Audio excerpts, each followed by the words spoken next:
नमस्कार साथियों, स्वागत है आपका अपने चैनल शिक्षा निकेतन पर। साथियों, सीडीपी, हिंदी, ईवीएस, साइंस और मैथ्स के महामैराथन के बाद मैं लेकर आया हूं इंग्लिश का महामैराथन। अगर आपने लैंग्वेज 2 के रूप में इंग्लिश को चुना है तो यह ओरिएंटेशन क्लास आपके लिए सबसे महत्वपूर्ण होने वाली है। बहुत सारे स्टूडेंट्स इंग्लिश बैकग्राउंड से नहीं होते हैं, इसलिए उन्हें इंग्लिश ग्रामर और पैरागोजी से डर लगता है। लेकिन ट्रस्ट मी, अगर सही स्ट्रैटेजी और स्मार्ट अप्रोच से पढ़ाई की जाए तो यूपी टेट में 30 आउट ऑफ 30 स्कोर करना सबसे आसान है। सबसे पहले एग्जाम पैटर्न को समझ लेते हैं। यूपी टेट का पेपर ऑफलाइन यानी ओएमआर बेस्ड होता है। कुल 150 क्वेश्चंस होते हैं जिन्हें सॉल्व करने के लिए 150 मिनट्स का समय मिलता है। ये सब तो पता ही है। इसमें लैंग्वेज 2 यानी आपके इंग्लिश के 30 क्वेश्चंस आते हैं जो 30 मार्क्स के होते हैं। नेगेटिव मार्किंग नहीं होता है तो पता ही होगा। इसका मतलब है कि आपको एक भी क्वेश्चन छोड़कर नहीं आना है। हमें पूरे 30 क्वेश्चंस अटेम्प्ट करने हैं और हमारी एक्यूरेसी इतनी स्ट्रांग होनी चाहिए कि हम मैक्सिमम स्कोर कर सके। आइए अब इस सिलेबस को डिकोड करते हैं। पेपर 1 यानी प्राइमरी लेवल क्लासेज 1 to 5 का सिलेबस काफ़ी बेसिक होता है। इसमें आपसे एक अनसीन पैसेज पूछा जाएगा। ग्रामर के सेक्शंस में parts of speech, tense, articles, punctuation, active passive voice से डायरेक्ट क्वेश्चंस आते हैं। इसके अलावा इंग्लिश पैडागोजी यानी शिक्षण शास्त्र के कुछ बेसिक क्वेश्चंस होते हैं, जैसे बच्चे भाषा कैसे सीखते हैं। पेपर 1 में क्वेश्चंस का लेवल सीधा और फैक्ट बेस्ड होता है। अगर आप पेपर 2 यानी अपर प्राइमरी की तैयारी कर रहे हैं तो सिलेबस लगभग सेम है, बस क्वेश्चंस का लेवल थोड़ा एडवांस हो जाता है। ग्रामर में नैरेशन, डायरेक्ट और इनडायरेक्ट स्पीच और वर्ड फॉर्मेशन, सफिक्स प्रीफिक्स जुड़ जाते हैं। सबसे इंपॉर्टेंट एडिशन है फिगर्स ऑफ स्पीच, जिसको हिंदी में अलंकार कहते हैं, जहां कविताओं यानी पोएम्स की लाइंस देकर आपसे स्माइल या मेटाफोर पूछा जाता है। और यहाँ पैडागोजी भी थोड़ी डीप हो जाती है, जैसे डायग्नोस्टिक एंड रेमेडियल टीचिंग के प्रैक्टिकल क्वेश्चंस। लेकिन चिंता मत कीजिए, हमारे इस महामैराथन में ये दोनों पेपर्स कवर होंगे। तैयारी शुरू करने से पहले हमें यह जानना जरूरी है कि स्टूडेंट्स गलती कहाँ करते हैं। पहली गलती, ग्रामर्स के मोटे मोटे रूल्स को रट्टा मारना। यूपी टेट में रूल्स नहीं बल्कि उनकी एप्लीकेशन पूछी जाती है। दूसरी बड़ी गलती, इंग्लिश पैडागोजी को इग्नोर कर देना। कई बच्चे सिर्फ ग्रामर पढ़ते हैं जबकि पैडागोजी भी बहुत इंपॉर्टेंट है। तीसरी और सबसे बड़ी गलती, प्रीवियस ईयर क्वेश्चन यानी PYQ सॉल्व ना करना। यूपी टेट में हर साल कंसेप्ट रिपीट होते हैं, इसलिए PYQs हमारी प्रिपरेशन का सबसे बड़ा हथियार होंगे। तो इन सब प्रॉब्लम्स का सॉल्यूशन क्या है? तो सॉल्यूशन है हमारी यह 5 पार्ट्स इंग्लिश महामैराथन। हमने पूरे विशाल सिलेबस को 5 बहुत ही शानदार और स्ट्रक्चर्ड हिस्सों में बांट दिया है। पार्ट 1 में हम पार्ट्स ऑफ स्पीच का बेस तैयार करेंगे। पार्ट 2 में टेंस, आर्टिकल्स और प्रीपोजिशन पढ़ेंगे। पार्ट 3 सबसे धमाकेदार होगा, जहां हम वॉइस और नरेशन को 5 सेकेंड्स एलिमिनेशन ट्रिक से सॉल्व करना सीखेंगे। पार्ट 4 में हम फिगर्स ऑफ स्पीच यानी अलंकार और वोकैबुलरी कवर करेंगे। और अंत में पार्ट 5 में हम पूरी इंग्लिश पैडागोजी को एक ही पार्ट में खत्म करेंगे। हर पार्ट के अंत में हम यूपी टेट के PYQs भी सॉल्व करेंगे। तो चलिए,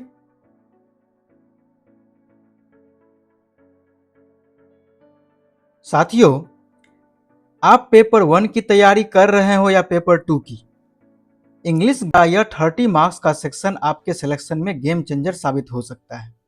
साथियों, हम लोग पहले पार्ट में कोर ग्रामर यानी parts of speech, nouns, pronouns और एडजेक्टिव को समझने वाले हैं।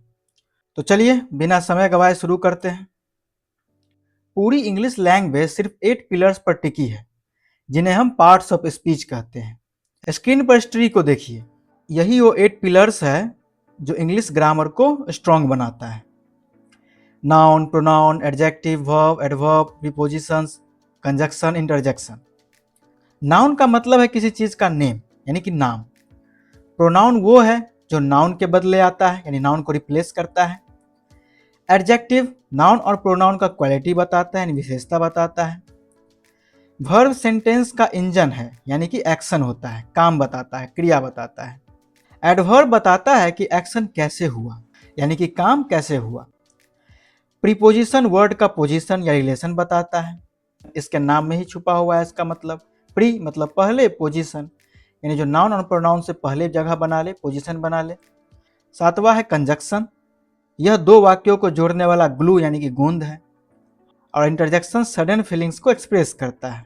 यूपी टेट में डायरेक्ट क्वेश्चंस आते हैं जहां आपको सेंटेंस में वर्ड आइडेंटिफाई करना होता है। क्लियर? सबसे पहले डिटेल्स में समझते हैं नाउन को। नाउन सिंपली मीन्स ए नेमिंग वर्ड, या फिर noun is the name of person, place, animals और थिंग्स। यानी दुनिया में कोई भी चीजें हैं सभी के नाम को नाउन कहते हैं, जहां नेम वहां नाउन। इसके 5 मेन टाइप्स होते हैं: proper noun, common noun, collective noun, material noun और एब्स्ट्रैक्ट नाउन। प्रॉपर नाउन किसी स्पेसिफिक व्यक्ति या जगह का नाम बताता है, जैसे Ram, Delhi, Taj Mahal etc। Common noun एक जनरल कैटेगरी है, जैसे बॉय या सिटी। यानी कि प्रॉपर नाउन किसी खास व्यक्ति का नाम बताता है, यानी किसी खास नाम को जो कि एक हो। और कॉमन नाउन पूरे के पूरे ग्रुप्स का, यानी कि पूरे के पूरे उस जाति का ही बोध कराता है। जैसे प्रॉपर नाउन में राम हो गया, किसी स्पेसिफिक पर्सन का नाम है, लेकिन कॉमन नाउन हो गया बॉय, पूरे के पूरे बॉय ही इसमें आ गया, यानी कि जितने भी बॉयज है सभी कॉमन नाउन हो गए। थर्ड है कलेक्टिव नाउन, जो एक ग्रुप को दर्शाता है, जैसे स्टूडेंट्स, क्लास, आर्मी, यानी जो ग्रुप में रहे। मटेरियल नाउन उन चीज़ों के नाम हैं जिनसे दूसरी चीज़ें बनती हैं, जैसे गोल्ड या वुड, जिसको नाप तोल सकते हैं, वही मटेरियल नाउन। और एब्स्ट्रैक्ट नाउन वह फीलिंग या स्टेट है जिसे हम छू नहीं सकते, सिर्फ फील कर सकते हैं, जैसे ऑनेस्टी या हैप्पीनेस। क्लियर? अब आते हैं नाउन जेंडर पर। Gender helps us understand and use nouns correctly in sentences. यानी कि नाउन को सही से यूज करने में जेंडर हेल्प करता है।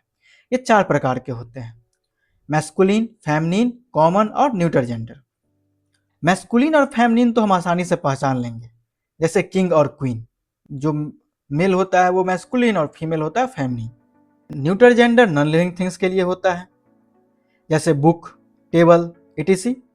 लेकिन कॉमन जेंडर वह होता है जो मेल और फीमेल दोनों के लिए यूज हो सके। For example teacher, child, doctor etc। Examination में आपसे पूछा जाएगा कि चाइल्ड कौन सा जेंडर है, तो आपको कॉमन जेंडर पर टिक करना है। अंडरस्टैंड? अब आते हैं नाउन नंबर्स पे, जो कि 2 प्रकार के होते हैं: singular number and plural number. Noun numbers यानी सिंगुलर और प्लूरल में यूपी टेट कभी भी सिंपल एस या ईएस वाले सवाल नहीं पूछता है, वो हमेशा एक्सेप्शंस यानी कि अपवाद पूछते हैं। याद रखिए, कुछ इंग्लिश वर्ड ऐसे होते हैं जिनका सिंगुलर और प्लूरल फॉर्म बिल्कुल सेम रहता है। जैसे शिप का प्लूरल कभी शिप्स नहीं होता, वह शिप ही रहता है। इसी तरह डियर का डियर रहता है, फर्नीचर का फर्नीचर रहता है, इंफॉर्मेशन का इंफॉर्मेशन रहता है। ये सारे के सारे हमेशा सिंगुलर में ही लिखे जाते हैं, इनमें कभी एस नहीं लगता। इन्हें खास रूप से ध्यान रखिएगा। क्लियर? नाउन के बाद आता है pronoun, words used in place of a noun to avoid repetition. यानी कि प्रोनाउन वह वर्ड्स है जो नाउन की जगह लेते हैं ताकि वो बार बार नाउन को रिपीट ना करना पड़े। जैसे Ram is a good boy, Ram is my friend.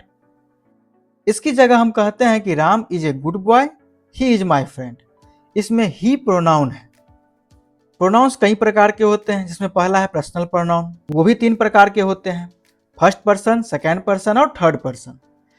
जो बात कर रहा है फर्स्ट पर्सन, जैसे आई, वी। आई हो गया सिंगुलर, वी हो गया प्लूरल। सेकेंड पर्सन जिससे बात की जा रही हो, जैसे यू।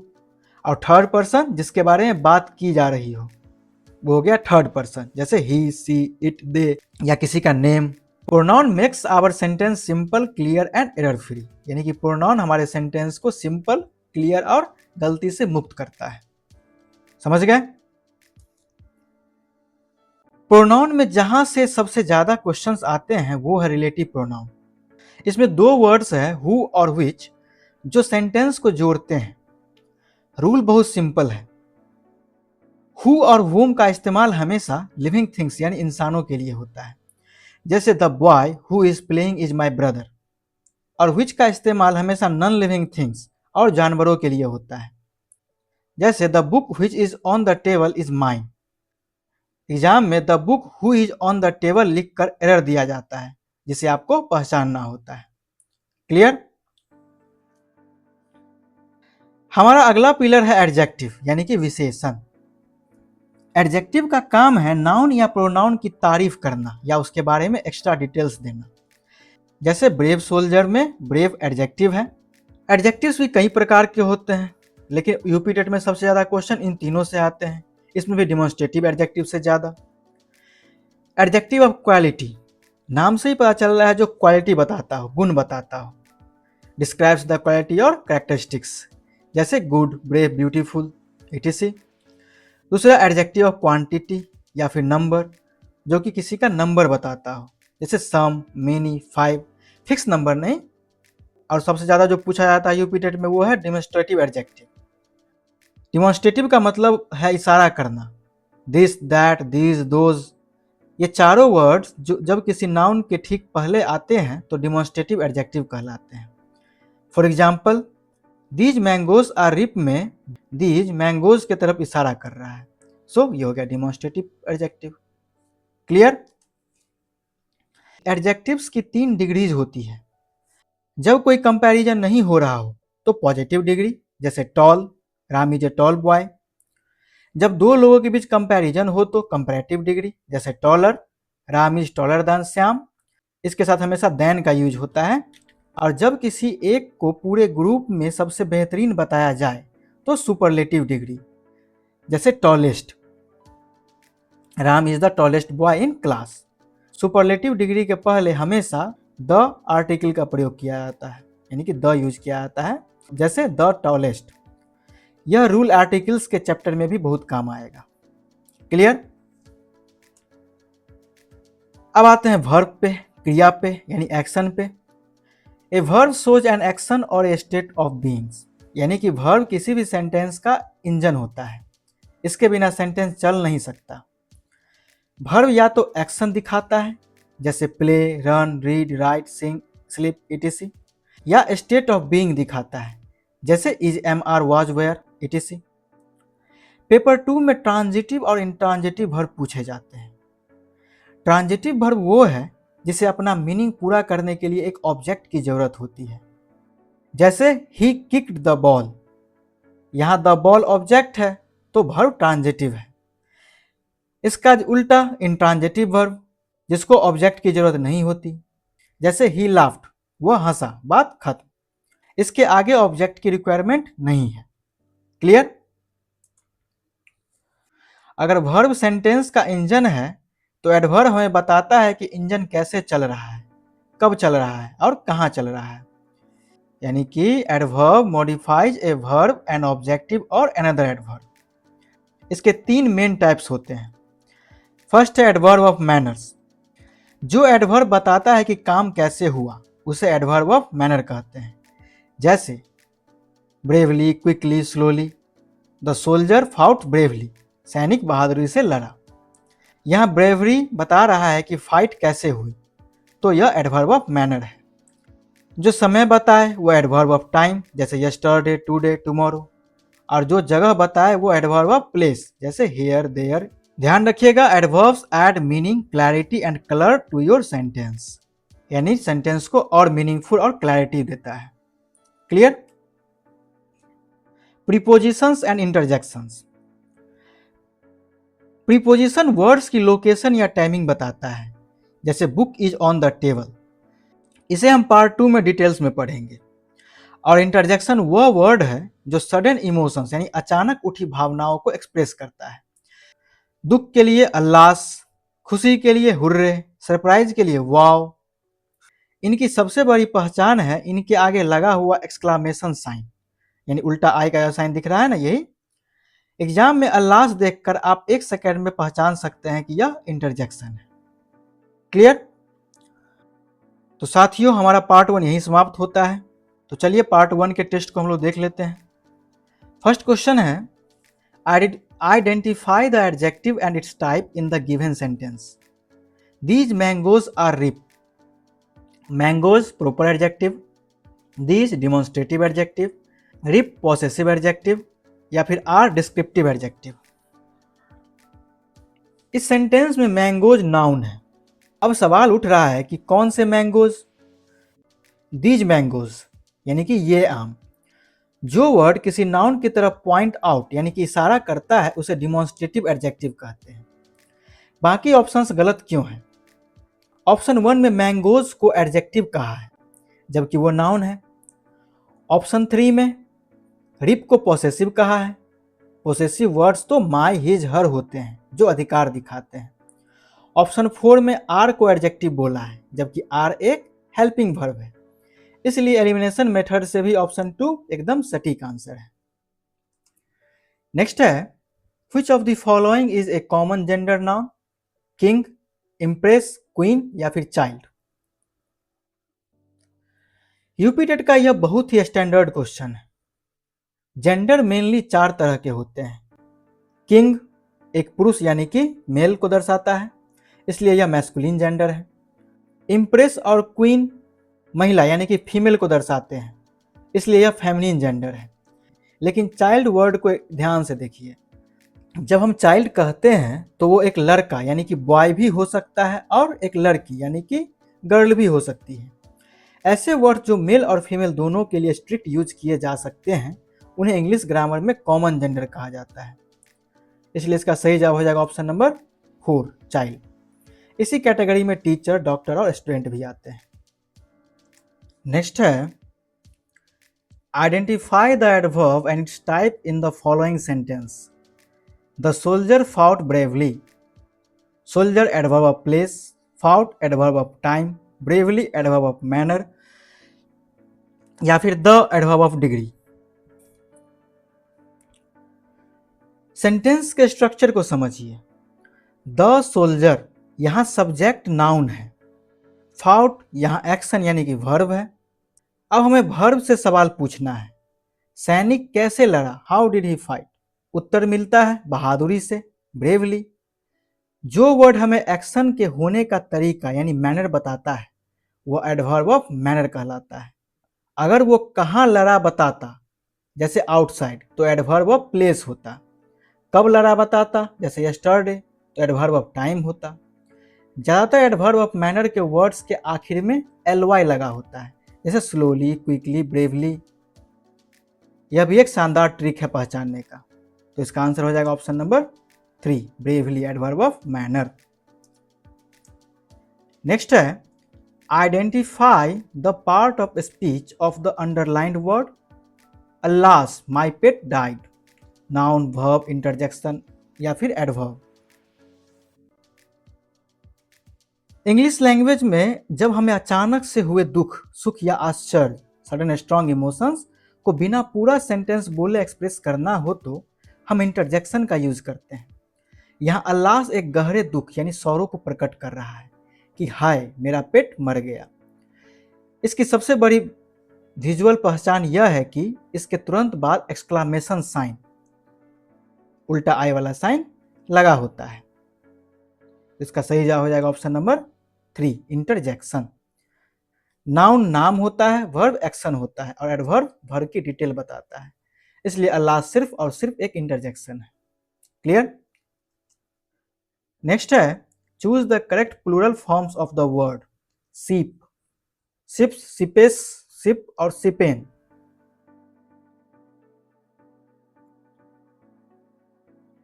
मैंने थ्योरी स्लाइड में आपको अलर्ट किया था कि इंग्लिश में प्लूरल बनाते समय एग्जामिनर आपको एस या ईएस लगाकर कंफ्यूज करेगा। इंग्लिश ग्रामर में कुछ सिलेक्टेड वर्ड ऐसे होते हैं जो सिंगुलर और प्लूरल दोनों कंडीशंस में एब्सोल्युटली सेम रहते हैं। उनकी स्पेलिंग में 1% का भी चेंज नहीं आता। इन वर्ड्स में सीप, डियर, स्पेसीज और एयरक्राफ्ट शामिल है। इसलिए एक भेड़ हो तो भी 1 शिप कहेंगे और 1000 भेड़ को भी 1000 शिप ही कहेंगे। इसलिए सही जवाब हो जाएगा ऑप्शन नंबर 3, सीप।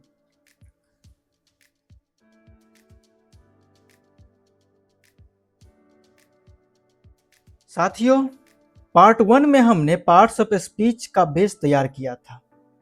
इस पार्ट में हम उन टॉपिक्स को टारगेट करेंगे जहां से यूपी टेट एग्जामिनर सबसे ज्यादा क्वेश्चंस पूछता है। आर्टिकल्स, टेंस, प्रीपोजिशन और कंजक्शन से। इन टॉपिक्स में कुछ फिक्स्ड रूल्स होते हैं जिन्हें अगर आपने समझ लिया तो आप 2 सेकंड में सही ऑप्शन ढूंढ लेंगे।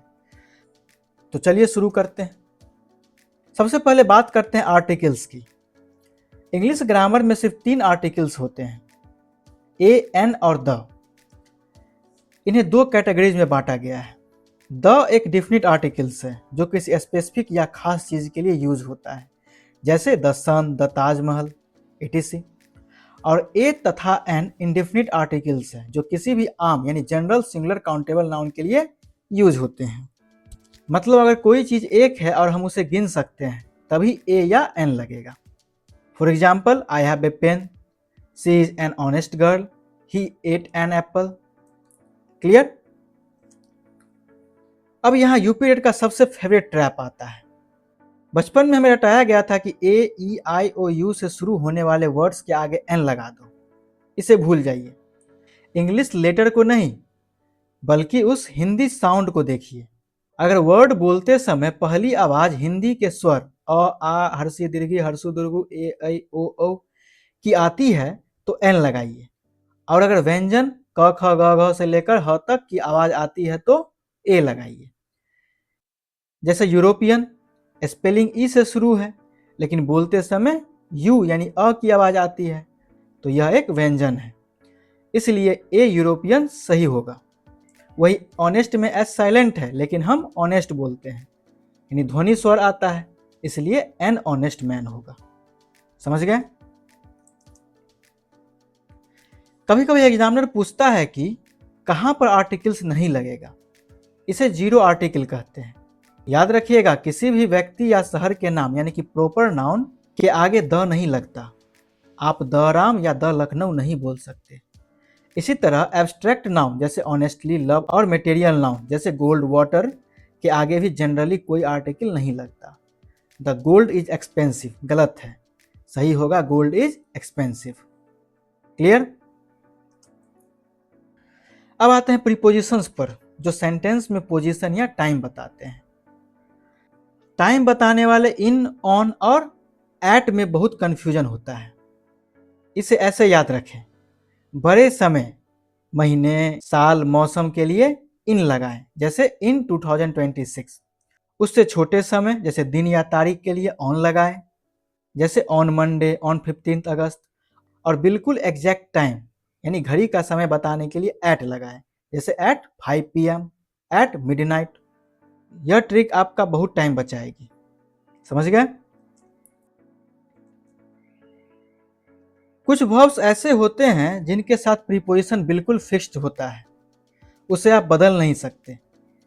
यूपी टेट में डाई वाला केस बहुत आता है।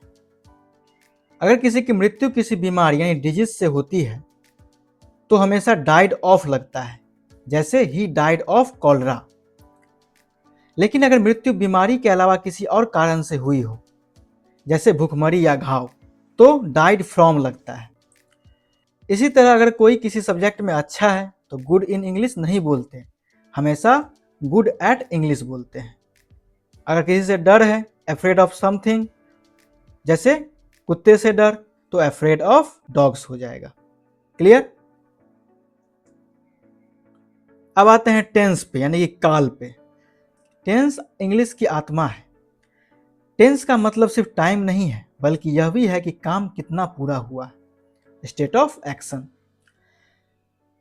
यह 3 प्रकार का होता है, प्रेजेंट टेंस, पास्ट टेंस और फ्यूचर टेंस।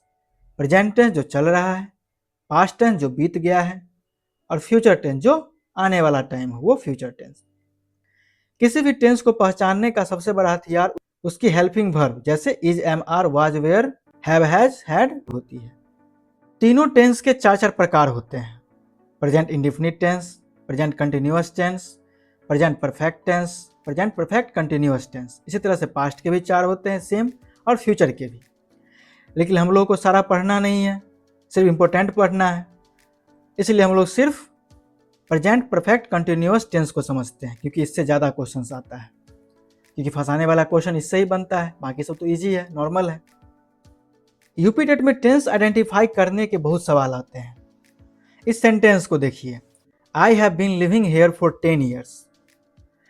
जब भी कोई काम पास्ट में शुरू हुआ हो और अभी यानी कि प्रेजेंट में लगातार चल रहा हो तो वो प्रेजेंट परफेक्ट कंटिन्यूअस टेंस होता है। इसकी पहचान बहुत आसान है। आपको सेंटेंस में हैज बीन या फिर हैव बीन, वर्ड्स में आईएनजी और समय बताने के लिए सिंस या फोर दिखाई देगा। क्लियर? ग्रामर का सबसे ट्रिकी रूल है सब्जेक्ट वर्ब एग्रीमेंट। रूल यह है कि वर्ब हमेशा सेंटेंस के मेन सब्जेक्ट के हिसाब से आती है। When subjects are joined by as well as, along with, together with, the verbs agree with the first subject. अब एक PYQ देखिए। Ram as well as his friends dash coming। सुनने में लगता है फ्रेंड्स बहुवचन यानी कि प्लूरल है तो आर आना चाहिए, लेकिन नहीं।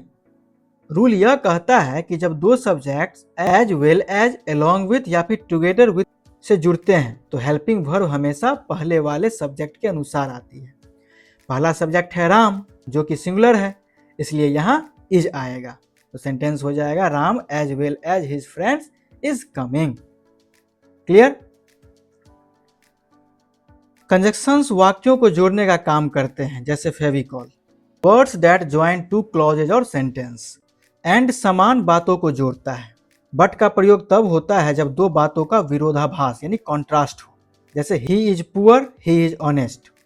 वह गरीब है लेकिन ईमानदार है। यहाँ बट एकदम फिट बैठता है। He is poor but honest और बिकॉज कारण बताने के लिए प्रयोग होता है। क्लियर? कंजक्शन में जोड़े वाले वर्ड्स यानी कि कॉरेलेटिव कंजक्शंस एग्जामिनर की जान होते हैं। ये हमेशा जोड़े में चलते हैं, आप इनका जोड़ा तोड़ नहीं सकते। इधर के साथ हमेशा और आएगा। For example, either you come with me और I will go alone. Neither के साथ हमेशा nor. For example, neither he likes tea nor coffee. Not only के साथ बट ऑल्सो, जैसे she is not only intelligent but also hard working. सबसे ज्यादा गलती नो सूनर में होता है। नो सूनर का मतलब है जैसे ही, इसके साथ हमेशा देन का प्रयोग होता है। एग्जामिनर व्हेन या देन लगाकर आपको कंफ्यूज करेगा, पर आपको THAN वाला देन पर ही टिक करना है। For example, no sooner had I reached home then it started rain. Clear? तो पार्ट 2 के भी इंपॉर्टेंट टॉपिक्स को हम लोगों ने देख लिया। अब देखते हैं इसके रिलेटेड क्वेश्चन बनते हैं कि नहीं। फर्स्ट क्वेश्चन है, fill in the blanks with the correct article. He is dash European, an, a, the या फिर no article। यूरोपियन वर्ड शुरू तो ई यानी कि वोवेल लेटर से हो रहा है, लेकिन आर्टिकल लगाने के लिए हमें इसकी प्रोनाउंसिएशन यानी कि आवाज देखनी है। जब हम यूरोपियन बोलते हैं तो आवाज यू यानी अ की आती है। यह हिंदी वर्णमाला में एक व्यंजन यानी कि कॉन्सोनेंट है। अगर आवाज व्यंजन की है तो आर्टिकल ए लगेगा, एन नहीं।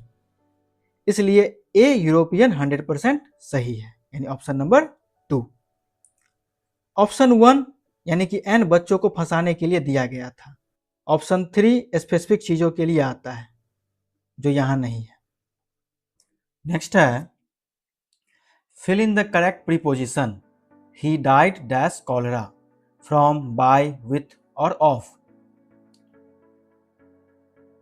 इंग्लिश ग्रामर में कुछ प्रीपोजिशंस बिल्कुल फिक्स्ड होते हैं। रूल याद कर लीजिए। टू डाई ए डिजीज, किसी बीमारी से मरना। कॉलरा यानी हैजा एक बीमारी है, इसलिए यहाँ सिर्फ और सिर्फ ऑफ का प्रयोग होगा। अगर यहाँ उंड यानी कि घाव या फिर हंगर भूख लिखा होता तो हम डाइड फ्रॉम का इस्तेमाल करते हैं। डाइड बाय का इस्तेमाल सुसाइड या वायलेंस के केस में होता है, इसलिए ऑप्शन नंबर 4 ही एकमात्र सही उत्तर है। नेक्स्ट है, pick the sentence with the correct conjunction. No sooner had we reached the station but the train left. No sooner had we reached the station and the train left. No sooner had we reached the station when the train left, या फिर no sooner had we reached the station than the train left. यह question UP TET में बार बार repeat होता है। हमने theory में पढ़ा था कि नो सूनर एक कॉरेलेटिव कंजक्शन है जो हमेशा एक फिक्स जोड़े के साथ आता है, और वह जोड़ा है देन, THAN। ऑप्शन 1 में बट है जो गलत है। ऑप्शन 2 में एंड है, ये भी गलत है। ऑप्शन 3 में व्हेन है, यह बहुत ट्रिकी है क्योंकि हार्डली और स्कैरली के साथ व्हेन आता है लेकिन नो सूनर के साथ नहीं। ऑप्शन 4 में देन का प्रयोग हुआ है, इसलिए यही वाक्य ग्रामेटिकली करेक्ट है, यानी ऑप्शन नंबर 4। नेक्स्ट है identify the tense in the given sentence. I have been living here for 10 years. Present continuous, present perfect continuous या फिर पास्ट परफेक्ट। चलिए सेंटेंस को डिकोड करते हैं। हैव बताता है कि प्रेजेंट है, बीन के साथ वर्ब की आईएनजी, फॉर्म बताती है कि हम कंटिन्यूअस है, और फॉर 10 ईयर्स समय को दर्शाता है, यानी टाइम को बता रहा है। जब भी कोई एक्शन पास्ट में शुरू होकर प्रेजेंट में भी जारी हो और उसमें समय यानी कि सिंस या फॉर दिया गया हो तो वो प्रेजेंट परफेक्ट कंटिन्यूअस होगा, यानी ऑप्शन नंबर 3 इसका राइट आंसर हो जाएगा। नेक्स्ट है find the error in the following sentence. Ram as well as his friends are coming. Ram as well as his friends या फिर आर कमिंग। यह सब्जेक्ट वर्ब एग्रीमेंट का एक क्लासिक क्वेश्चन है। सेंटेंस में 2 सब्जेक्ट है, राम सिंगुलर और हिज फ्रेंड्स प्लूरल। ये दोनों एज वेल एज कंजक्शन से जुड़े हैं। ग्रामर का रूल कहता है कि as well as, with, along with से जुड़ने पर हेल्पिंग वर्ब हमेशा फर्स्ट सब्जेक्ट के अनुसार होता है। हमारा फर्स्ट सब्जेक्ट राम है जो कि सिंगुलर है, इसलिए यहाँ आर नहीं बल्कि इज आना चाहिए था। अतः एरर आर कमिंग वाले पार्ट में है, यानी ऑप्शन नंबर 4।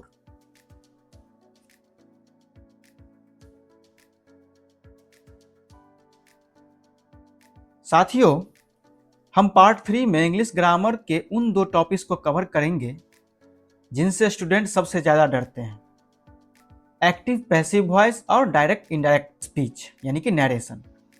लेकिन ट्रस्ट मी, हम लोग इसमें ऐसी एलिमिनेशन ट्रिक्स को देखेंगे कि आप बिना पूरा सेंटेंस पढ़े सिर्फ वर्ब देखकर 5 सेकंड में ही सही आंसर निकाल लेंगे।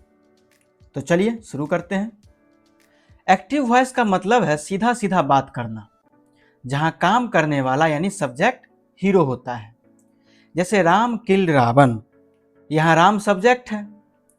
पैसिव वॉइस में हम कान को घुमाकर पकड़ते हैं, जिस पर काम हुआ यानी कि ऑब्जेक्ट, उसे हीरो बना देते हैं। तो रावण आगे आ जाएगा और राम पीछे चला जाएगा, तो हो जाएगा Ravan was killed by Ram. Meaning बिल्कुल सेम रहता है, बस फोकस बदल जाता है। क्लियर? पैसिव वॉइस बनाने के 3 गोल्डन रूल्स हैं, इन्हें घोट कर पी जाइए। पहला, सब्जेक्ट और ऑब्जेक्ट की जगह बदल दें। दूसरा रूल, यह सबसे इंपॉर्टेंट है, वॉइस में टेंस कभी नहीं बदलता। अगर एक्टिव प्रेजेंट में है तो पैसिव भी प्रेजेंट में रहेगा, पास्ट में है तो पास्ट में रहेगा। और थर्ड रूल, पैसिव वॉइस में मेन वर्ब की हमेशा थर्ड फॉर्म यानी कि V3 ही लगेगा। चाहे कुछ भी हो जाए, V3 के बिना पैसिव नहीं बन सकता। ऑप्शंस एलिमिनेट करते समय बस V3 और टेंस चेक कर लीजिए, आंसर कभी गलत नहीं होगा। क्लियर? अब 5 सेकंड वाली ट्रिक समझिए। अगर एक्टिव वॉइस में वर्ब की फर्स्ट फॉर्म या डू डज है तो पैसिव वॉइस में इज एम आर ढूंढे। अगर एक्टिव में सेकंड फॉर्म यानी V2 या फिर डिड है तो पैसिव में वाज वेयर ढूंढे। अगर वाक्य कंटिन्यूअस है आईएनजी वाला तो पैसिव में बीइंग BEING का होना 100% जरूरी है। और अगर वाक्य में परफेक्ट टेंस है, हैज हैव हैड लगा हो, तो पैसिव में बीन का होना बहुत जरूरी है। बस इन्हीं शब्दों को ऑप्शन में ढूंढे, 5 सेकंड में आंसर पता चल जाएगा। क्लियर? यूपी टेट में सबसे ज्यादा पूछे जाने वाला पैसिव वॉइस का क्वेश्चन हु से शुरू होता है। इसके लिए एक सिंपल सी ट्रिक है। अगर एक्टिव वॉइस हु से शुरू है तो उसका पैसिव 100% बाय हुम से शुरू होगा। For example, who wrote this book, इसमें रोट सेकेंड फॉर्म है यानी सेकेंड वर्ब फॉर्म है, तो पैसिव में वॉज लगेगा। चूंकि यह प्रश्नवाचक है यानी इंट्रोगेटिव है, तो हेल्पिंग वर्ब यानी कि वॉज सब्जेक्ट से पहले आएगा, सब्जेक्ट यानी द बुक से पहले आएगा। तो सही जवाब बनेगा bye whom was this book retain. Clear? जब वाक्य में कोई ऑर्डर या कमांड दी जाए तो उसे इंपरेटिव सेंटेंस कहते हैं। इसका पैसिव बनाने के लिए हम लेट का इस्तेमाल करते हैं। फॉर्मूला है let plus object plus be plus V3। जैसे सेंड दिस पार्सल का पैसिव बनाना है तो सबसे पहले लगाएं लेट, फिर ऑब्जेक्ट द पार्सल, फिर बी और आखिर में सेंड का V3 सेंट। तो आंसर हुआ let this parcel be sent. Clear? अब हम आते हैं अपने दूसरे बड़े टॉपिक नैरेशन यानी कि डायरेक्ट स्पीच और इनडायरेक्ट स्पीच पर। डायरेक्ट स्पीच का मतलब है किसी की कही गई बात को हूबहू यानी एग्जैक्टली उसी के शब्दों में इन्वर्टेड कॉमा के अंदर लिख देना। और इनडायरेक्ट स्पीच का मतलब है उस बात को अपने शब्दों में किसी तीसरे इंसान को बताना। यहाँ कॉमा हटाकर हम डैट जैसे कनेक्टर्स का इस्तेमाल करते हैं। For example, he said inverted comma के अंदर आई एम बिजी, तो इन्वर्टेड कॉमा हटाकर इसमें डैट लगा दिए, he said that he was busy. Clear? यहां सबसे बड़ा कंफ्यूजन दूर कर लीजिए। वॉइस में टेंस कभी नहीं बदलता, लेकिन नैरेशन यानी इनडायरेक्ट स्पीच में टेंस हमेशा पास्ट में चला जाता है, बशर्ते बाहर सेड लिखा हो। जो प्रेजेंट में है वो पास्ट बन जाएगा, सिंपल प्रेजेंट सिंपल पास्ट में बदल जाएगा, प्रेजेंट कंटिन्यूअस पास्ट कंटिन्यूअस में, प्रेजेंट परफेक्ट पास्ट परफेक्ट में। इज एम आर बदलकर वाज वेयर हो जाएंगे और हैज है बदलकर हैड हो जाएगा। ऑप्शंस देखते समय बस इस हेल्पिंग वर्ब के चेंज को पकड़ें, आपका आंसर मिल जाएगा। टेंस के साथ साथ सर्वनाम यानी प्रोनाउन और समय यानी टाइम भी बदलते हैं। प्रोनाउन के लिए SON रूल याद रखें। फर्स्ट पर्सन यानी आई एंड वी बाहर वाले सब्जेक्ट के हिसाब से बदलेगा, सेकेंड पर्सन यानी यू ऑब्जेक्ट के हिसाब से बदलेगा, और थर्ड पर्सन यानी ही सी इट नेम में कोई बदलाव यानी नो चेंज होगा। समय बताने वाले वर्ड्स भी पास्ट में चले जाते हैं, जैसे नाउ का दिन हो जाता है, टुडे का हो जाएगा दैट डे, टुमारो का हो जाएगा द नेक्स्ट डे। ये कीवर्ड्स आपको करेक्ट ऑप्शन तक पहुंचने में बहुत हेल्प करेगा। क्लियर? यूपी टेट में इंट्रोगेटिव सेंटेंस यानी क्वेश्चंस वाले सेंटेंस का इनडायरेक्ट स्पीच बहुत ज्यादा पूछा जाता है। इसके 4 रूल्स हैं। सेड टू को हटाकर आस्क कर दें। यदि क्वेश्चन यस नो वाला हो, जैसे डू यू लाइक इट, तो कॉमा हटाकर इफ या वेदर लगाएं।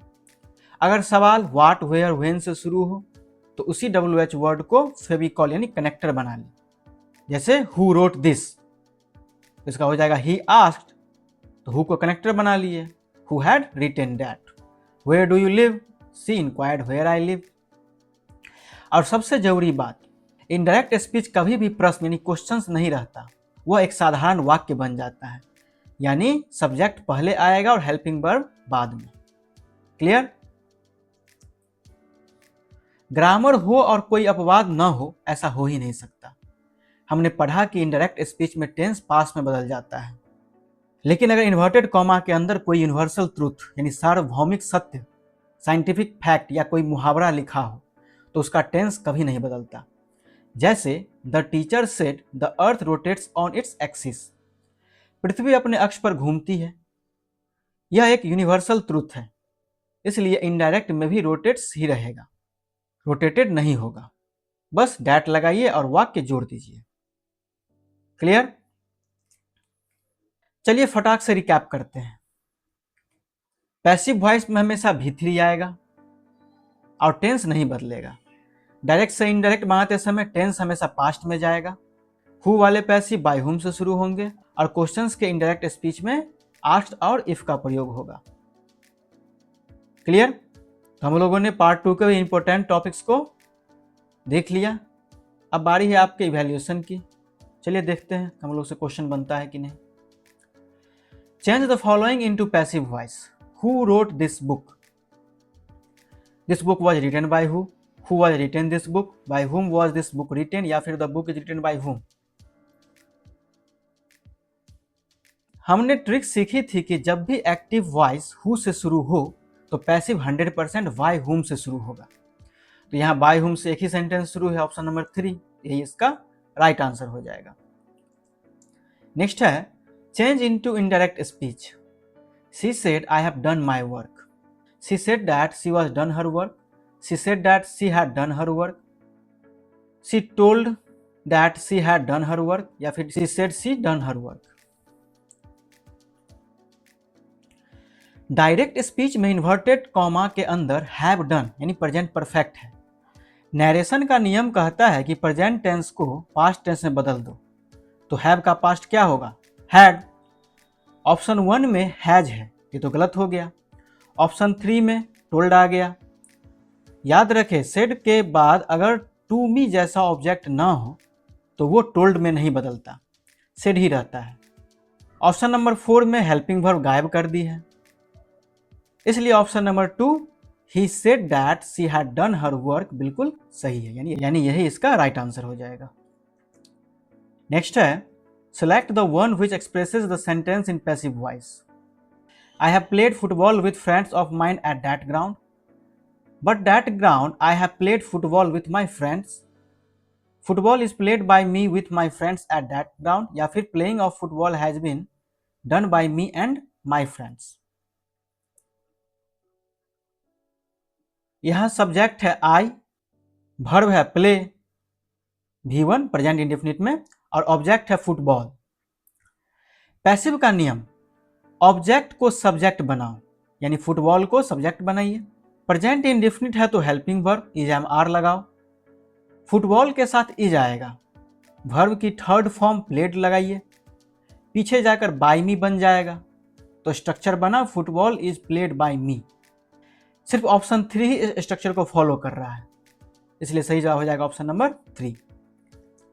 नेक्स्ट है, choose the correct indirect narration. Ramesh said to the astrologer when shall I get at him. Ramesh asked the astrologer when he should get at him. Ramesh asked the astrologer when should he get at him. Ramesh asked the astrologer when he would get at him, या फिर Ramesh asked the astrologer when would he get at him. यह एक बहुत ही शानदार level का question है। सवाल interrogative है, प्रश्नवाचक है, तो सेड टू बदल गया आस्क्ड में। इन्वर्टेड कॉमा की जगह WH word when he connector का काम करेगा। अब सबसे जरूरी रूल, इनडायरेक्ट स्पीच में वाक्य प्रश्न यानी क्वेश्चन नहीं रहता, वो साधारण यानी असर्टिव बन जाता है। शैल का पास्ट शुड या कॉन्टेक्स्ट के हिसाब से वुड होता है, तो स्ट्रक्चर व्हेन ही शुड होगा, ना कि व्हेन शुड ही। ऑप्शन 2 और 4 हेल्पिंग वर्ब पहले है, इसलिए वो गलत है। ऑप्शन 1 व्हेन ही शुड सही असर्टिव स्ट्रक्चर, यानी ऑप्शन नंबर 1 राइट आंसर है। नेक्स्ट है, in the following question a sentence has been given in active और passive voice, select the correct option. Does he respect his elders? Is respecting of elders done by him? His elders are being respected by him, aren't they? Are his elders respected by him, या फिर his respect, या फिर he respects his elders, doesn't ही? यह वाक्य present indefinite के interrogative form यानी प्रश्नवाचक में है, जो डज से शुरू हो रहा है। पैसिव वॉइस में डू या डज बदलकर इज एम आर हो जाता है। यहाँ ऑब्जेक्ट हिज एल्डर्स प्लूरल है, जिसे हम सब्जेक्ट की जगह लगाएंगे। प्लूरल सब्जेक्ट के लिए हेल्पिंग वर्ब आर लगेगी, फिर ऑब्जेक्ट हिज एल्डर्स, फिर वर्ब की थर्ड फॉर्म रिस्पेक्टेड और आखिरी में बाय हिम, तो पूरा सेंटेंस बनेगा are his elder respected by him, जो कि ऑप्शन नंबर 3 है, तो सही जवाब हो जाएगा ऑप्शन नंबर 3।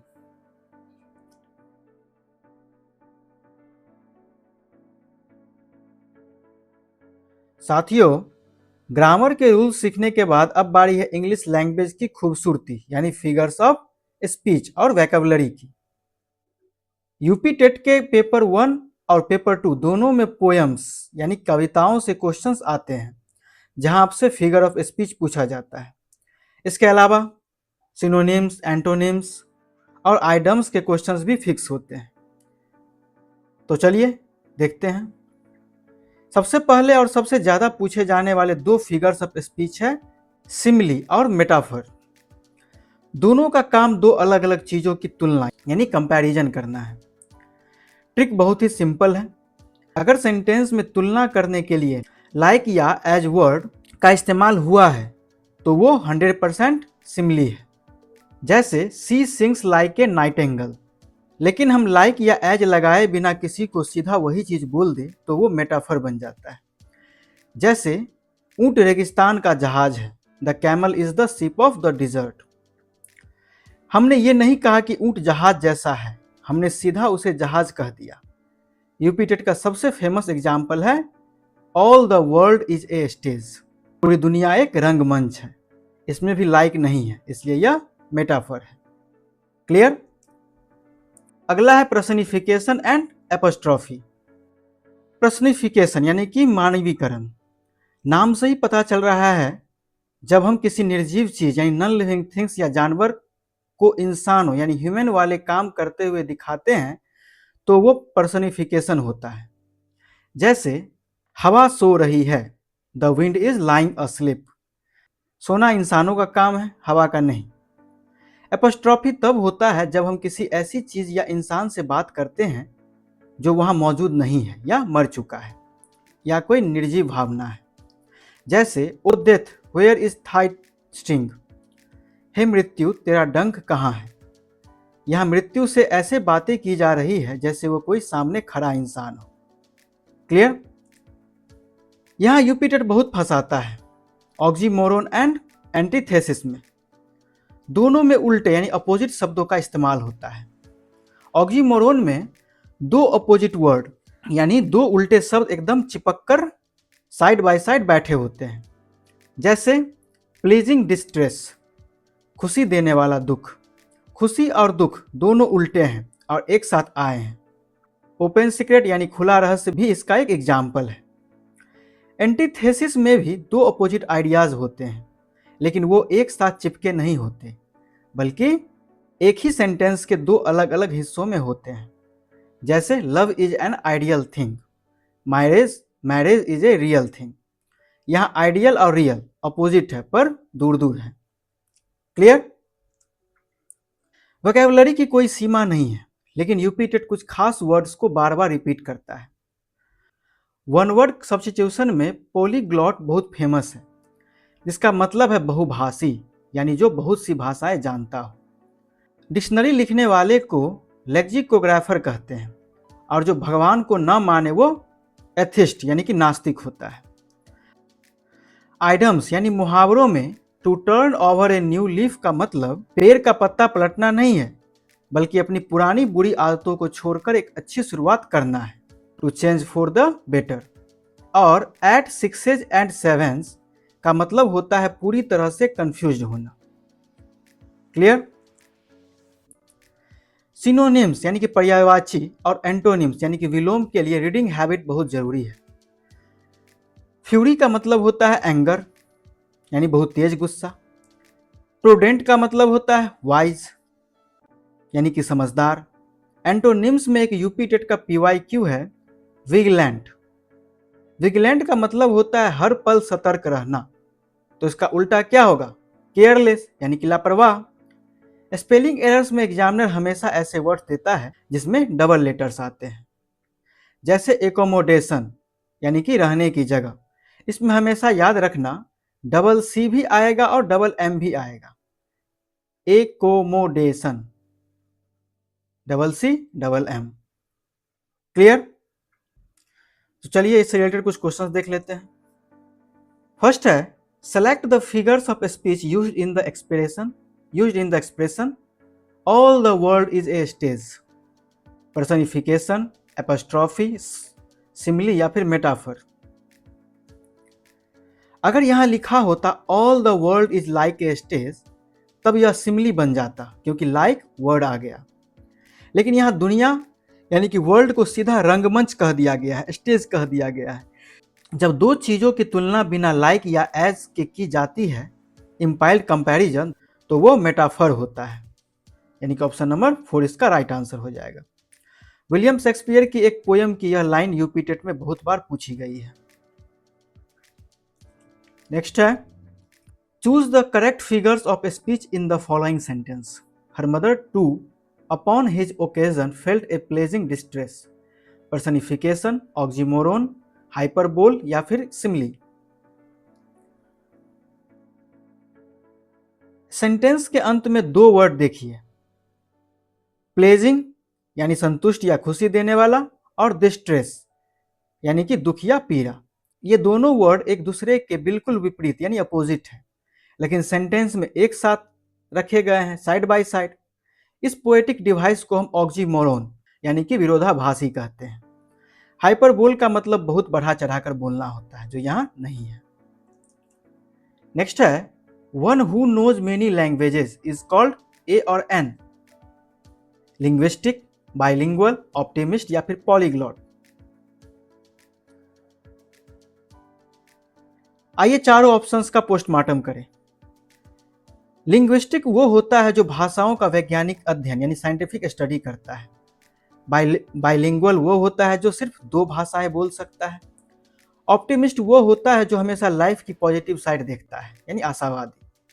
लेकिन पॉली का मतलब होता है बहुत सारे, तो पॉलीग्लोट वो इंसान है जो कई सारी भाषाएं जानता है, यानी राइट आंसर हो जाएगा ऑप्शन नंबर 4, पॉलीग्लोट। नेक्स्ट है, what is the meaning of the idioms to turn over a new leaf, to plant a tree, to read a new book, to change for the better या फिर to forget everything. Idioms यानी मुहावरे का कभी भी शाब्दिक यानी literal अर्थ नहीं निकाला जाता। To turn a new leaf का मतलब पेड़ का नया पत्ता पलटना नहीं है। इसका इस्तेमाल तब किया जाता है जब कोई इंसान अपनी पुरानी गलतियों या बुरी आदतों को पीछे छोड़कर एक नई और अच्छी शुरुआत करता है। इसलिए to change for the better इसका 100% सही आंसर हो जाएगा, यानी ऑप्शन नंबर 3। नेक्स्ट है, choose the correct antonyms of vigilant, alert, watchful, careful और केयरलेस। विजिलेंट का मतलब होता है चौकन्ना, सतर्क या सावधान रहना। ऑप्शन 1 अलर्ट, ऑप्शन 2 वॉचफुल और ऑप्शन 3 केयरलेस, ये तीनों ही विजिलेंट का सिनोनिम यानी कि पर्यायवाची है। हमसे एंटोनिम्स यानी कि विलोम पूछा गया है। सतर्क का उल्टा क्या होगा? लापरवाह यानी कि केयरलेस, यानी ऑप्शन नंबर 4 इसका राइट आंसर हो जाएगा।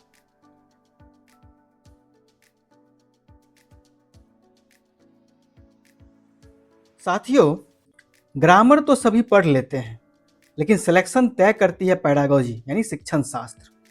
एक शिक्षक के रूप में आपको सिर्फ इंग्लिश आनी नहीं चाहिए, बल्कि आपको यह पता होना चाहिए कि बच्चे को इंग्लिश सिखानी कैसे है, बच्चे गलतियां क्यों करते हैं, डिस्लेक्सिया क्या है, जीटीएम और डायरेक्ट मेथड में क्या अंतर है। ये सारे टॉपिक्स को हम लोग इस पार्ट 5 में कवर करेंगे। तो चलिए शुरू करते हैं। इंग्लिश पैडागोजी का पहला और सबसे इंपॉर्टेंट टॉपिक है बच्चा भाषा कैसे ग्रहण करता है। इसके 2 तरीके हैं, एक्विजिशन यानी कि अर्जन और लर्निंग यानी कि अधिगम। जब एक छोटा बच्चा अपने घर में माता पिता को सुनकर अपनी मातृभाषा यानी मदर टंग बोलना सीख जाता है तो उसे एक्विजिशन कहते हैं यानी कि अर्जन कहते हैं। इसके लिए उसे किसी स्कूल या ग्रामर की किताब की जरूरत नहीं पड़ती। यह एक नेचुरल यानी कि प्राकृतिक और सबकॉन्शियस यानी कि अचेतन प्रक्रिया है।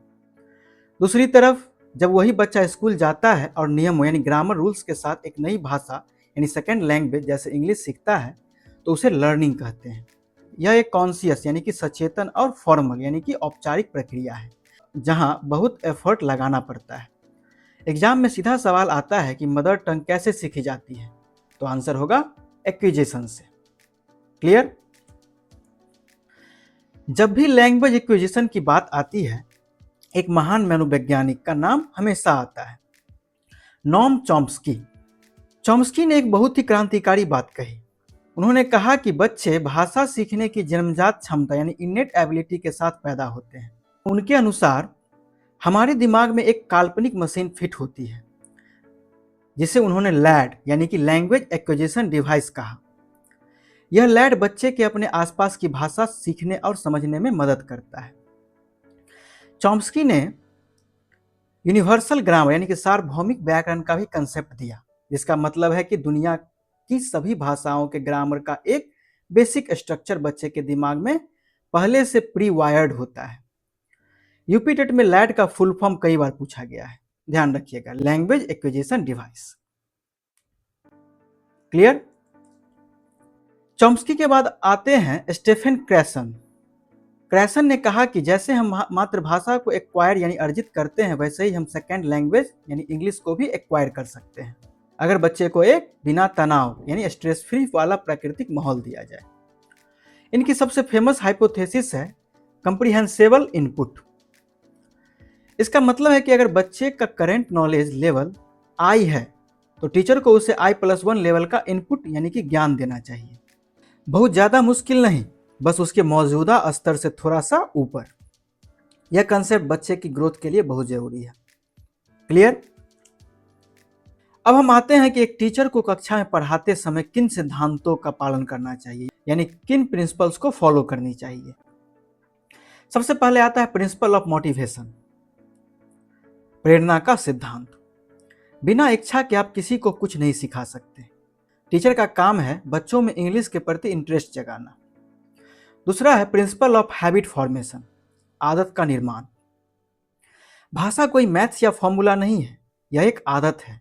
जितनी प्रैक्टिस होगी उतनी अच्छी इंग्लिश निकलेगी। तीसरा है प्रिंसिपल ऑफ इमिटेशन, अनुकरण।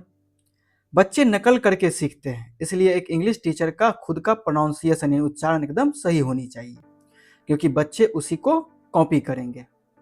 और चौथा है प्रिंसिपल ऑफ मदर टंग, यानी बच्चों को उनके मदर टंग में सिखाइए। क्लियर? भाषा के 4 मुख्य कौशल यानी स्किल्स होते हैं। बच्चा इसी प्राकृतिक क्रम यानी नेचुरल ऑर्डर में भाषा सीखता है। इसे LSRW कहते हैं। L फॉर लिसनिंग यानी सुनना, S फॉर स्पीकिंग यानी बोलना, R फॉर रीडिंग यानी पढ़ना और W फॉर राइटिंग यानी कि लिखना। जब बच्चा पैदा होता है तो सबसे पहले वो लिसनिंग यानी कि सुनना शुरू करता है। फिर वो तुतलाकर स्पीकिंग यानी बोलना शुरू करता है। जब वो स्कूल जाता है तो टीचर उसे रीडिंग यानी पढ़ना सिखाती है, और सबसे अंत में वो पेन पकड़कर राइटिंग यानी लिखना सीखता है। यूपी टेट का एक बहुत ही इंपॉर्टेंट क्वेश्चन है कि क्या इन स्किल्स को अलग अलग यानी आइसोलेटेड पढ़ाना चाहिए? जवाब है बिल्कुल नहीं। ये चारों स्किल्स आपस में इंटर रिलेटेड यानी कि जुड़े हुए हैं, और इन्हें कक्षा में एक साथ इंटीग्रेटेड मैनर में पढ़ाना चाहिए। क्लियर? इन LSRW स्किल को हम 2 कैटेगरी में बांटते हैं। यहां से 100% एक सवाल एग्जाम में छपता है। पहली कैटेगरी है रिसेप्टिव स्किल यानी ग्रहणात्मक कौशल, जब हम जानकारी अपने अंदर ग्रहण करते हैं यानी कि रिसीव करते हैं। हम जानकारी कैसे अंदर लेते हैं? या तो किसी की बात सुनकर लिसनिंग, या फिर कोई बात पढ़कर यानी रीडिंग। इसलिए लिसनिंग और रीडिंग को रिसेप्टिव स्किल्स कहते हैं। दूसरी कैटेगरी है प्रोडक्टिव स्किल्स, अभिव्यक्तात्मक कौशल, जब हम जानकारी बाहर निकालते हैं या कुछ प्रोड्यूस करते हैं। हम अपने विचार कैसे बाहर निकालते हैं? या तो बोलकर स्पीकिंग, या फिर लिखकर यानी राइटिंग। इसलिए स्पीकिंग और राइटिंग को प्रोडक्टिव या एक्टिव स्किल्स कहा जाता है। इसे अच्छे से याद कर लीजिए। रीडिंग सिर्फ एक तरह की नहीं होती, इसके अलग अलग सब स्किल्स हैं। सबसे पहला है स्किमिंग। स्किमिंग का मतलब है सरसरी निगाह से पढ़ना, ताकि आपको पूरे टेक्स्ट का मेन आइडिया या समरी यानी गिस्ट मिल जाए। जैसे हम सुबह का अखबार पढ़ते हैं, रीडिंग ए न्यूज़पेपर। दूसरा है स्कैनिंग। स्कैनिंग का मतलब है किसी खास यानी स्पेसिफिक जानकारी को ढूंढने के लिए तेजी से पढ़ना, जैसे डिक्शनरी में कोई एक शब्द खोजना या ट्रेन का टाइम टेबल देखना। तीसरा है इंटेंसिव रीडिंग, गहन पठन। यह तब होता है जब आप एक एक शब्द और ग्रामर को ध्यान से पढ़ते हैं, जैसे आप यूपी टेट की किताब पढ़ रहे हैं। और चौथा है एक्सटेंसिव रीडिंग यानी विस्तृत पठन। यह वो है जो आप मजे या आनंद के लिए करते हैं, प्लेजर के लिए करते हैं, जैसे कोई कॉमिक बुक या नॉवेल पढ़ना। क्लियर? राइटिंग सबसे कठिन स्किल मानी जाती है। आधुनिक पैडागोजी मानती है कि राइटिंग कोई एक बार में किया जाने वाला काम नहीं है, यह एक पूरी प्रक्रिया है यानी कि प्रोसेस है। Writing is a process not just a product. इसके कुछ स्टेजेज होते हैं। सबसे पहले आप ब्रेन स्ट्रोमिंग करते हैं, यानी दिमाग में आइडियाज सोचते हैं। फिर आप एक कच्चा यानी ड्राफ्ट लिखते हैं, रफ लिखते हैं। उसके बाद रिवाइजिंग होती है, जहां आप देखते हैं कि क्या कुछ जोड़ना या हटाना हो। फिर एडिटिंग या प्रूफ रीडिंग होती है, जहां आप ग्रामर, स्पेलिंग और पंचुएशन की गलतियां ठीक करते हैं। और अंत में फाइनल ड्राफ्ट तैयार होता है यानी पब्लिशिंग। यूपी टेट में कभी कभी इन स्टेजेस का सही क्रम यानी सीक्वेंस भी पूछ लेता है, सो ध्यान रखिएगा। क्लियर? अब हम सबसे इम्पोर्टेंट हिस्से में प्रवेश कर रहे हैं, मेथड्स ऑफ टीचिंग इंग्लिश, अंग्रेजी पढ़ाने की विधियाँ। सबसे पुरानी विधि है ग्रामर ट्रांसलेशन मेथड, GTM, जिसे क्लासिकल मेथड भी कहते हैं। भारत में यह बहुत यूज होती है। इसमें टीचर बच्चों को इंग्लिश का हर एक शब्द उसकी मातृभाषा यानी कि मदर टंग में ट्रांसलेट करके समझाता है। इसकी सबसे बड़ी खामी यह है कि बच्चा रीडिंग और राइटिंग में तो मास्टर हो जाता है, लेकिन उसकी स्पीकिंग यानी बोलने की क्षमता और प्रोनाउंसिएशन जीरो रह जाते हैं, क्योंकि क्लास में कोई इंग्लिश बोलता ही नहीं है। इसमें ग्रामर हमेशा डिडक्टिव तरीके से यानी पहले नियम फिर उदाहरण रटाई जाती है। क्लियर? GTM की कमियों को दूर करने के लिए आया था डायरेक्ट मेथड, जिसे नेचुरल मेथड भी कहते हैं। यह GTM का बिल्कुल उल्टा यानी कि एंटी GTM है। इस मेथड का सबसे बड़ा उसूल है क्लास में मातृभाषा यानी मदर टंग का प्रयोग पूरी तरह से बैन है। इंग्लिश को सिर्फ इंग्लिश में ही पढ़ाया जाएगा। जैसे आप अपनी मातृभाषा प्राकृतिक या नेचुरली रूप से सीखते हैं, वैसे ही इंग्लिश सीखें। इसमें टीचर ट्रांसलेट करने के बजाय ऑब्जेक्ट यानी चीज़ों और एक्शंस यानी इशारा करके मीनिंग समझाता है। इसलिए इसमें लिसनिंग और स्पीकिंग पर सबसे ज़्यादा जोर दिया जाता है। इसमें ग्रामर इंडक्टिव तरीके यानी पहले उदाहरण फिर नियम से पढ़ाई जाती है। क्लियर? भारत जैसे देश में डायरेक्ट मेथड हर जगह लागू करना मुश्किल था, इसलिए प्रोफेसर CJ डॉनसन ने एक बीच का रास्ता निकाला, द बाइलिंगुअल मेथड। यह GTM और डायरेक्ट मेथड का एक बेहतरीन मिक्स है, the bridge between GTM and direct method.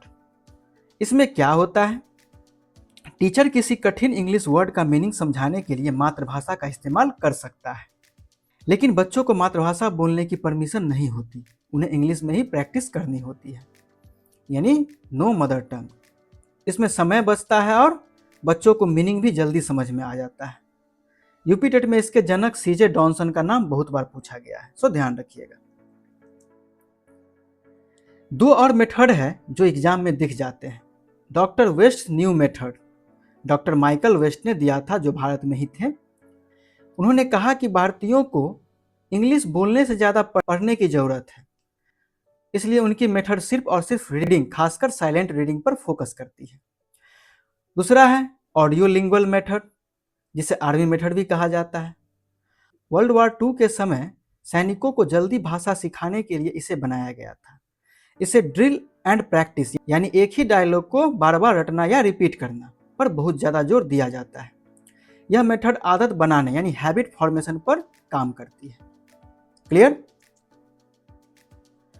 Grammar पढ़ाने की ये दो विधियां पेडागोजी की जान है, इंडक्टिव मेथड और डिडक्टिव मेथड।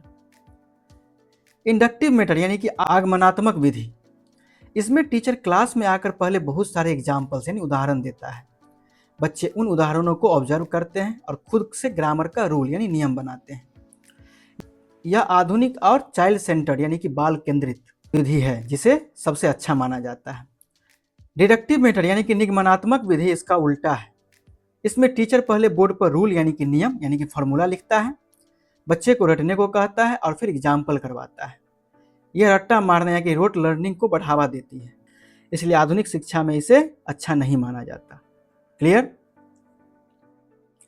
भारत एक विविधता वाला देश है कि क्लास में कोई बच्चा भोजपुरी बोल सकता है, कोई बंगाली, कोई तमिल।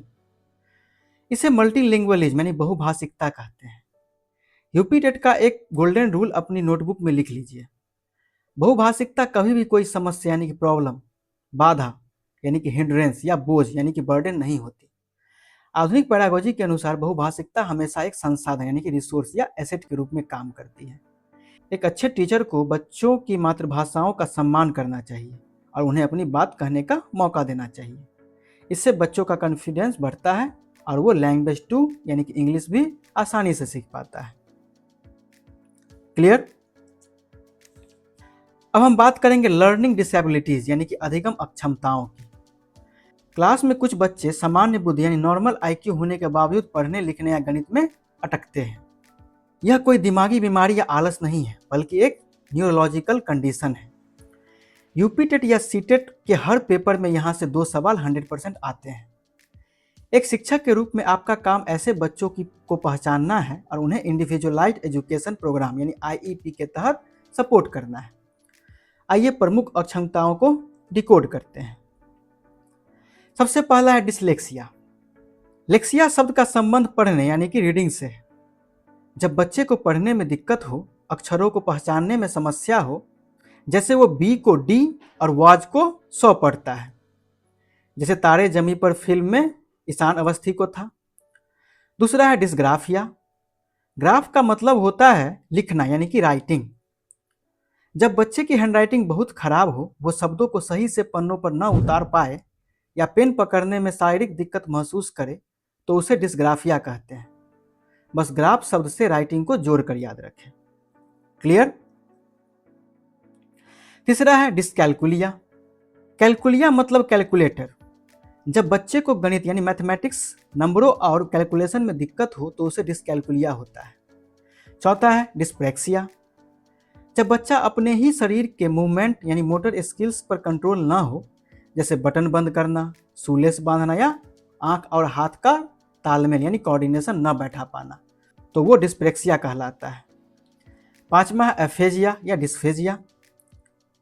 फेजिया का संबंध भाषा और बोलने से है। जब दिमागी चोट या किसी कारण से बच्चा अपनी बात बोलकर समझा ना पाए, लैंग्वेज कम्युनिकेशन इशू, तो उसे एफेजिया कहते हैं। इन कीवर्ड्स को रट लीजिए, एक नंबर पक्का इससे आएगा ही। पढ़ाने के बाद बच्चों को जांचना भी जरूरी है। आधुनिक शिक्षा प्रणाली में हम CCE यानी कंटिन्यूअस एंड कॉम्प्रिहेंसिव इवैल्यूएशन का प्रयोग करते हैं। इसमें दो शब्द हैं, कंटिन्यूअस यानी कि सतत और कॉम्प्रिहेंसिव यानी कि व्यापक। कंटिन्यूअस यानी कि सतत का मतलब है कि परीक्षा साल के अंत में एक बार नहीं होगी, बल्कि साल भर लगातार छोटे छोटे टेस्ट और ऑब्जर्वेशन के रूप में चलती रहेगी।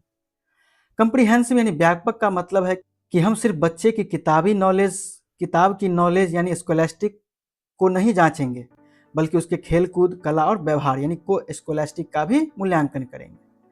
इसका मकसद बच्चों का संपूर्ण विकास यानी होलिस्टिक डेवलपमेंट करना है। क्लियर? असेसमेंट मुख्य रूप से दो तरह के होते हैं, फॉर्मेटिव असेसमेंट रचनात्मक मूल्यांकन और सम्मेटिव असेसमेंट योगात्मक मूल्यांकन। फॉर्मेटिव असेसमेंट यानी कि रचनात्मक मूल्यांकन वो है जो पढ़ाई के दौरान यानी ड्यूरिंग द क्लास चलता रहता है, जैसे क्लास टेस्ट या ओरल सवाल पूछना। इसका मकसद बच्चों को पास या फेल करना नहीं, बल्कि उससे सुधारने का मौका देना यानी इंप्रूव करने का मौका देना है। इसे असेसमेंट फॉर लर्निंग भी कहते हैं। दूसरी तरफ समेटिव असेसमेंट यानी योगात्मक मूल्यांकन साल या टर्म के अंत यानी एंड में होता है, जैसे फाइनल एग्जाम। इसका मकसद बच्चे को ग्रेड या रैंक देना और अगली क्लास में भेजना होता है। इसे असेसमेंट ऑफ लर्निंग भी कहते हैं। पेडागोजी के हिसाब से फॉर्मेटिव असेसमेंट ज़्यादा बेहतर है, क्योंकि ये सुधार का मौका देता है। क्लियर? एग्जाम का सबसे फेवरेट टॉपिक है डायग्नोस्टिक टेस्ट और रेमेडियल टीचिंग। इसे एक डॉक्टर के एग्जाम्पल से समझे। जब आप बीमार होते हैं तो डॉक्टर सीधा दवा नहीं देता, पहले ब्लड टेस्ट कराता है ताकि बीमारी की जड़ पता चले, कॉज पता चले। शिक्षा में जब टीचर कोई टेस्ट लेकर यह पता लगाता है कि बच्चा कहाँ और क्यों अटक रहा है, यानी कि लर्निंग गैप क्या है, तो उसे डायग्नोस्टिक टेस्ट यानी कि निदानात्मक परीक्षण कहते हैं। जब बीमारी का पता चल जाए तो डॉक्टर दवा देता है।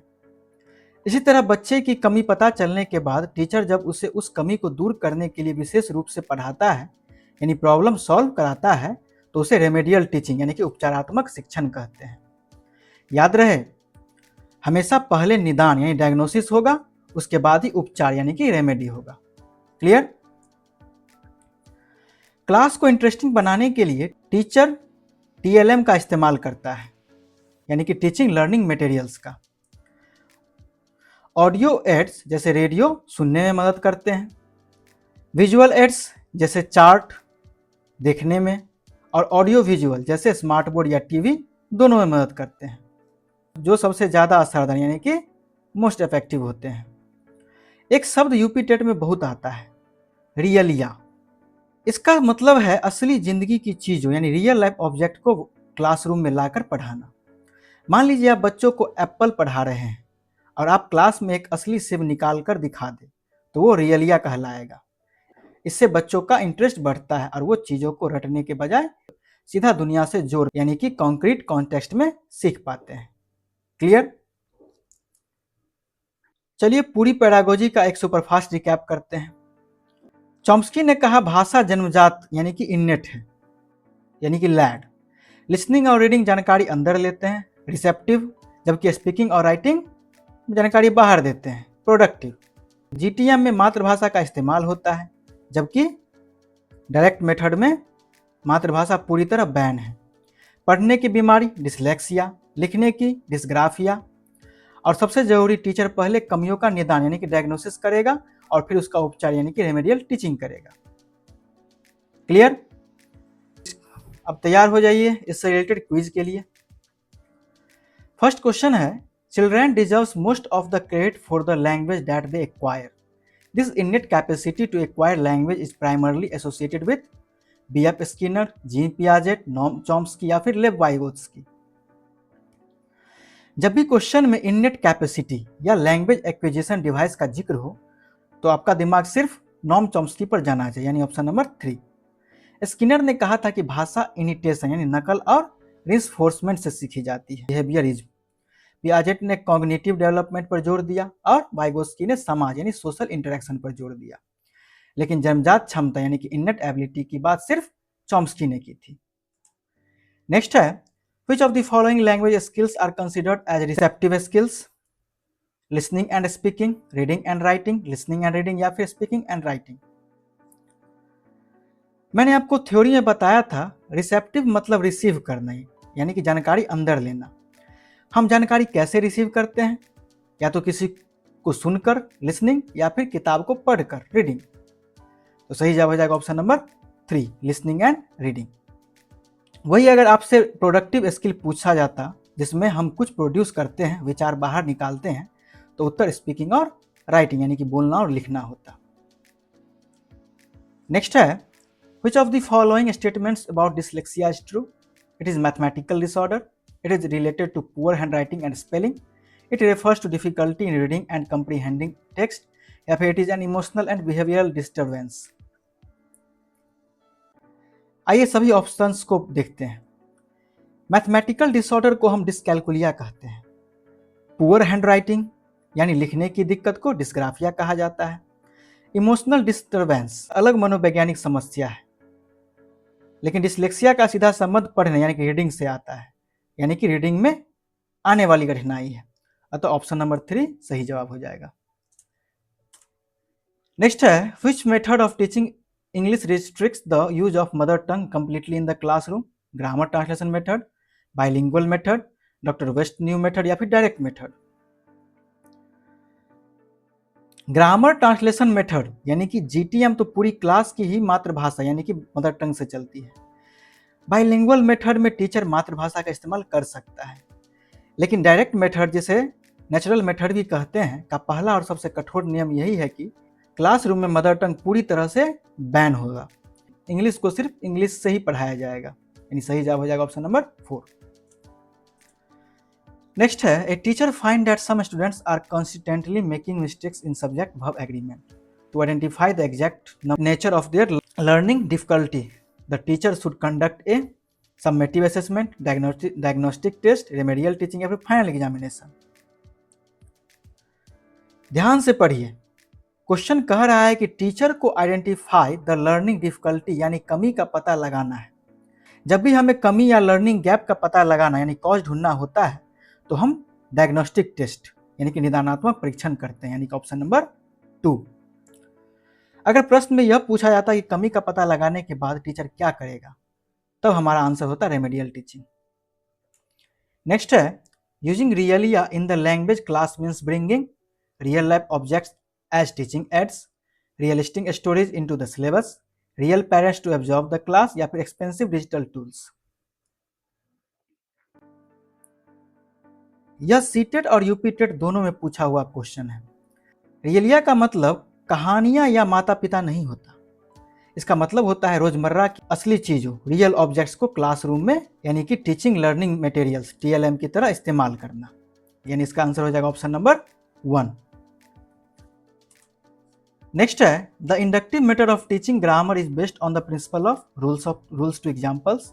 Examples to generalization rule, translation to mother tongue या फिर rote memorization of structures. Grammar पढ़ाने के दो मेथड हैं, डिडक्टिव जिसमें डी से डायरेक्ट रूल पहले बता दिया जाता है, रूल्स ऑफ एग्जाम्पल, लेकिन इंडक्टिव मेथड में बच्चों को पहले बहुत सारे एग्जाम्पल्स यानी उदाहरण दिए जाते हैं और बच्चे खुद उन उदाहरणों का विश्लेषण करके रूल बनाते हैं, यानी कि इसका आंसर हो जाएगा ऑप्शन नंबर 2। यह बाल केंद्रित यानी कि चाइल्ड सेंटर्ड शिक्षा का सबसे बेहतरीन तरीका है। नेक्स्ट है, remedial teaching is a part of formative assessment, summative assessment, annual class test या फिर final board exam. Remedial teaching यानी कि उपचारात्मक शिक्षण का मतलब है बच्चों की गलतियों को सुधारना। यह सुधार का काम पढ़ाई के दौरान यानी ड्यूरिंग द लर्निंग प्रोसेस ही हो सकता है, न कि साल के अंत में। और हम जानते हैं कि मूल्यांकन पढ़ाई के दौरान चलता है, उसे फॉर्मेटिव असेसमेंट यानी कि रचनात्मक मूल्यांकन कहते हैं, यानी ऑप्शन नंबर 1।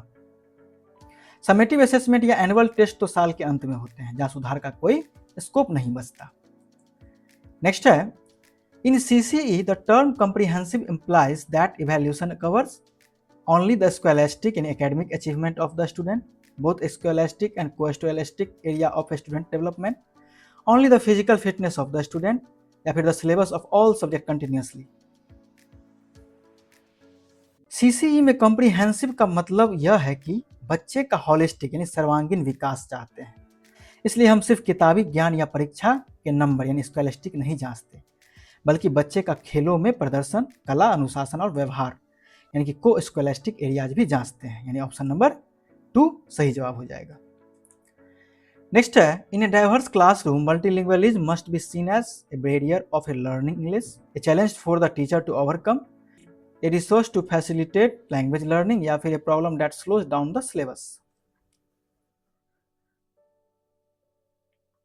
यह पैडागोजी का सबसे बड़ा गोल्डन रूल है, बहुभाषिकता, मल्टीलिंगुअलिज्म, यानी क्लास में कई भाषाओं का बोलना जाना कभी भी प्रॉब्लम यानी बैरियर यानी कि बाधा या चैलेंज नहीं होता। एनसीएफ यानी कि नेशनल करिकुलम फ्रेमवर्क स्पष्ट रूप से कहता है कि टीचर की बहुभाषिकता का इस्तेमाल एक रिसोर्स यानी कि संसाधन, एसेट के रूप में करना चाहिए, ताकि बच्चे एक दूसरे की भाषा और संस्कृति से जुड़कर अंग्रेजी को एक आत्मीय माहौल से सीख सके। हमेशा रिसोर्स वाले पॉजिटिव ऑप्शन पर टिक करें, यानी इसका आंसर हो जाएगा ऑप्शन नंबर 3। तो साथियों, इसी के साथ हमारी यूपी टेट 2026 इंग्लिश का महामैराथन क्लास यहीं समाप्त होता है। पार्ट 1 से लेकर पार्ट 5 तक हमने ग्रामर के रूल्स, वॉइस नरेशन की ट्रिक्स, वोकैबुलरी और अंत में इंग्लिश पैडागोजी के हर एक सिद्धांत को समझा, यानी कि इंग्लिश के मैक्सिमम इंपोर्टेंस टॉपिक्स को हम लोगों ने कवर कर लिया है। तो साथियों, अगर इस क्लास से आप लोगों को फायदा मिल रहा है तो वीडियो को लाइक कीजिएगा और चैनल को सब्सक्राइब कर लीजिएगा। मिलते हैं नेक्स्ट क्लास में सीडीपी के टॉप 30 क्वेश्चंस के साथ। तब तक पढ़ते रहिए, आगे बढ़ते रहिए। जय हिंद।